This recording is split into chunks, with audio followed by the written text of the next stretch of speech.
السلام عليكم ومرحبا بكم معايا في وصفة جديدة. معكم أمينة حناش.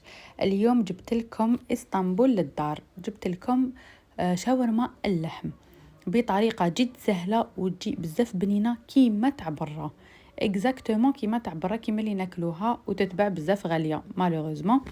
دونك ديروها وحدكم في الدار وما تكسروش راسكم وتخرج لكم كونتيتي الله يبارك. تبعوا معايا المقادير وطريقه التحضير اللي نسحقوهم لهذه الوصفه.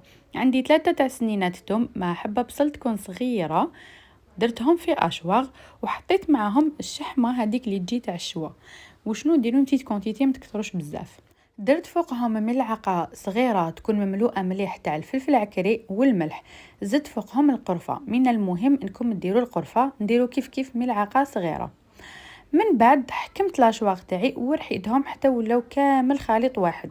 انا الاشواق تاعي ما ترحيش مليح، بصح لازم ترحوها مليح حتى تولي لكم شغل اون بات وحده. من بعد ضفت عليها لا فيونداشي تاعي. انا استعملت قسم 100,000 فيونداشي ودارت لي بزاف يعني. تقدروا ديروا 50,000 حتكون تكفي وتوفي هكذا. تسمى انا هنا رحيت لا كونتيتي الاولى ومن بعد زدت ضفت عليها لا كونتيتي الدوزيام وبديت نعجن بيدي. من المهم انكم تعجنوها، الا ما حبيتوش تعجنوها بيدكم هكذا عجنوها بالبيتخا حتى تولي خليط واحد، او تقدروا تعاودوا ترحيوها كامل كيف من دارة وجديد. من بعد خديت البلا ديالي درت فيه بابي الومنيوم فوقه بابي بوغ، وحطيت حبه بطاطا نحيت لها من تحت شويه باش تجي تقدر توقف، تكون قاعده، درتها سبيسيالمون تكون قاعده. حطيت فوقها 2 سيخ شواء وبديت ندير لا فيونداشي تاعي هكذا من الفوق كيما راكم تشوفوا. عاونت يدي بالزيت وبديت نحط وحده فوق وحده، ندير دوائر كيما اللي نخدموهم في التشيز، يكونوا برك شويه كبار. وبديت نحط وحده فوق وحده وحده فوق وحده حتى كملت كاع لا فيونداشي اللي كانت عندي بهذه الطريقه. زدت فوقهم حبه تاع طوماطيش وبصل. انا استعملت البصل الطويل، تقدروا ديروا البصل المدور هذاك اليابس. وبديت نغلف فيهم بالبابي بوغ قبل. من بعد درت الالومنيوم وكنت شعلت الفوغ ديالي يسخن لي مليح، ومن بعد نقصت له كامل ودخلتهم الفرن طابوا لي حوالي 40 دقيقه. من بعد ما كملت غلفتهم هكذا كيما راكم تشوفوا، دخلتهم للفور طابولي.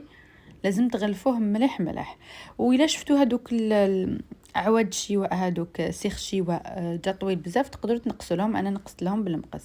من بعد ما طاب لي اللحم تاعي كيما راكم تلاحظوا طلق لي كامل هذيك لاصوص البنينه، بديت نقطع بالموس هكذا كيما يقطعوا الشاورما برا. جات كيما راكم تشوفوا مانيفيك، وانا كي كنت نقطع فيها كانت تطلع واحد الريحه ما نحكي لكمش. جا الله يبارك، جات البنه تاعها روعه. من بعد ما كملت قطعتها كامل، واش درت؟ خليتها هكاك بلا صوص تاعها، زدت لها قطيره تاع الماء ودخلتها للفور باش تحمر لي من الفوق. زدت لها هذيك شويه تاع الماء باش ما تنشفليش برك، باش تقعد لي توجور شامخه. تحمرت لي بيان من الفوق. قدمتها بهذه الطريقه كما راكم تشوفوا. ما بقى لي في نهايه الفيديو غير نقول لكم تبقاو على خير، نتلاقاو في فيديوهات اخرى ان شاء الله. مع السلامه.